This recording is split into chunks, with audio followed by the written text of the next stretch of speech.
Try ಮಾಡಿ ಆಚಿ chicken masala. ಮಧ್ಯಪ್ರಾಚ್ಯ ಯುದ್ಧದ ಸನ್ನಿವೇಶದಲ್ಲಿ ಬೆಂಗಳೂರಿನ 30% ಹೋಟೆಲ್ಗಳು ಬಂದಾಗುವಂತಹ ಪರಿಸ್ಥಿತಿ ನಿರ್ಮಾಣವಾಗಿದೆ. ಅಂಬಿಕಾ ಹೋಟೆಲ್ನ ಸದ್ಯದ ಪರಿಸ್ಥಿತಿ ಹೇಗಿದೆ ಬನ್ನಿ ನೋಡೋಣ.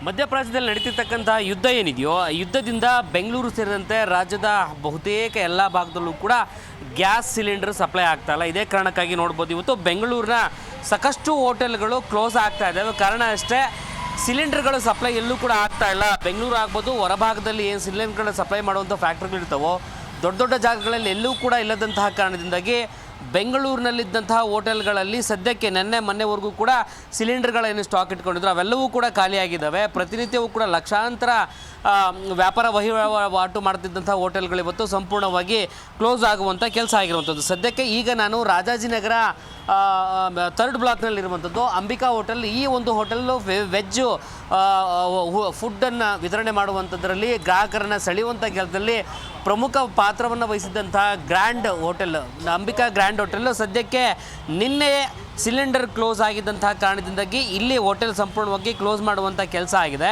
ನೋಡ್ಬೋದು, ಎಲ್ಲವೂ ಕೂಡ ಕ್ಲೋಸ್ ಆಗಿರುವಂಥ ಹಿನ್ನೆಲೆಯಲ್ಲಿ ಶುಚಿತ್ವ ಕಾರ್ಯವನ್ನು ಇಲ್ಲಿನ ಸಿಬ್ಬಂದಿಗಳು ಮಾಡ್ತಾ ಇದ್ದಾರೆ. ಸಿಬ್ಬಂದಿಗಳು ಮಾಡ್ತಿರೋದು ಒಂದು ಕಡೆ ಆದರೆ ಚೇರ್ಗಳೆಲ್ಲವೂ ಕೂಡ ಈ ಗ್ರಾಹಕರು ಈ ಒಂದು ಸಂದರ್ಭದಲ್ಲಿ ಊಟವನ್ನು ಮಾಡುವಂಥ ಸಂದರ್ಭ ಆಗಿತ್ತು. ಸದ್ಯಕ್ಕೆ ಈ ಒಂದು ಹೋಟೆಲ್ನಲ್ಲಿ ಸದ್ಯಕ್ಕೆ ಗ್ರಾಹಕರು ಇಲ್ಲ, ಜೊತೆಗೆ ಒಳಗಡೆ ಕೆಲಸ ಮಾಡ್ತಿದ್ದಂಥ ಸಿಬ್ಬಂದಿಗಳು ಕೂಡ ಇಲ್ಲ. ಕಾರಣ ಇಷ್ಟೇ, ಸಿಲಿಂಡ್ರು ಸಪ್ಲೈ ಆಗದೆ ಇರುವಂಥ ಕಾರಣದಿಂದಾಗಿ ನಿನ್ನೆಯಿಂದಲೇ ಈ ಒಂದು ಹೋಟೆಲ್ ಸ್ಥಗಿತ ಆಗಿರುವಂಥದ್ದನ್ನು ಕೂಡ ತೋರಿಸ್ತಾ ಇದ್ದಾನೆ. ಈ ಒಂದು ಸಂದರ್ಭದಲ್ಲಿ ಇಲ್ಲೆಲ್ಲವೂ ಕೂಡ ಫಿಲ್ ಆಗ್ತಾ ಇತ್ತು, ಅಡುಗೆ ಮಾಡುವಂಥ ಕೆಲಸ ಆಗ್ತಾಯಿತ್ತು. ದೋಸೆ, ಅನ್ನ, ಸಾಂಬಾರು ಸೇರಿದಂತೆ ಗ್ರಾಹಕರಿಗೆ ಅಗತ್ಯವಾದಂತಹ ಊಟ ಸಪ್ಲೈ ಮಾಡುವಂಥ ಕೆಲಸ ಈ ಒಂದು ಜನರು ಇಲ್ಲಿ ಒಳಗಡೆ ಇದ್ದಂಥ ಜನರು ಕೂಡ ಮಾಡ್ತಾಯಿದ್ರು. ನೋಡ್ಬೋದು, ಇಲ್ಲಿ ಇದೆಲ್ಲವೂ ಕೂಡ ಖಾಲಿ ಆದಂಥ ಕಾರಣದಿಂದಾಗಿ ಶುಚಿತ್ವ ಕಾರ್ಯದಲ್ಲಿ ಸದ್ಯಕ್ಕೆ ತೊಡಗಿರುವಂಥದ್ದು.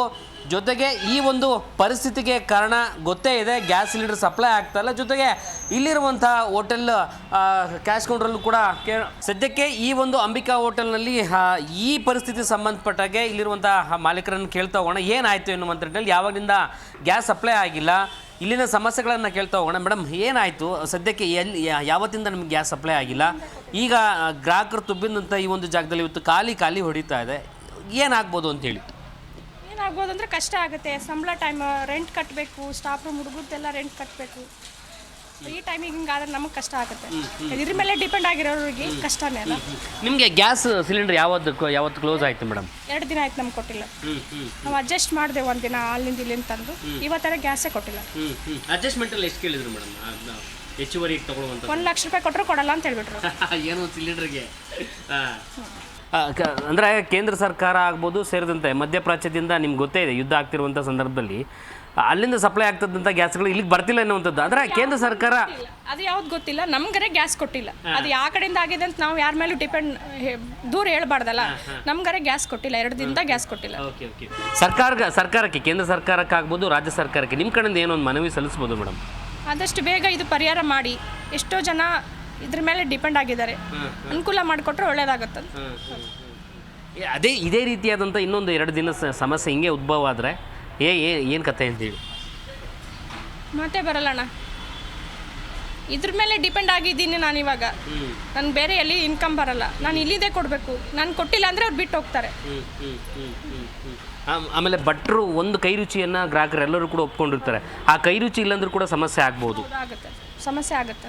ಯಾಕಂದರೆ ಅವ್ರು ಸೆಟ್ ಆಗಿರ್ತಾರೆ. ಇವಾಗ ಸ್ವಲ್ಪ ಚೇಂಜ್ ಆದರೆ ಕಸ್ಟಮರು ಜೋರಾಗಿ ಮಾಡ್ತಾರೆ. ಇದು ಬೇಡ, ಆದಷ್ಟು ಬೇಗ ಇದು ಏನದ ಪರಿಹಾರ ಬಗೆಹರಿಸುವಂಥ ಕೆಲಸ ಕೇಂದ್ರ ಸರ್ಕಾರ ಮತ್ತು ರಾಜ್ಯ ಸರ್ಕಾರಕ್ಕೆ ಬಿಟ್ಟಿದ್ದು. ಆದಷ್ಟು ಬೇಗ ಈ ಸಮಸ್ಯೆಯನ್ನು ಬಗೆಹರಿಸಿದ್ರೆ ನಮಗೂ ಕೂಡ ಹೊಳಿತು ಆಗುತ್ತೆ ಎನ್ನುವಂಥ ಅಳಲನ್ನು ನಮ್ಮ ಜೊತೆಗೆ ಒಟ್ಟಾರೆಯಾಗಿ ತೋರಿಸ್ಕೊಡ್ತಾ ಇರುವಂಥದ್ದು. ಕ್ಯಾಮ್ರಾ ಪರ್ಸನ್ NS ಗುಡಿಗೇರಿ ಜೊತೆ ಮಂಜುನಾಥ್ ಹೊಸಳ್ಳಿ, ಜಿ ಕನ್ನಡ ನ್ಯೂಸ್, ಬೆಂಗಳೂರು.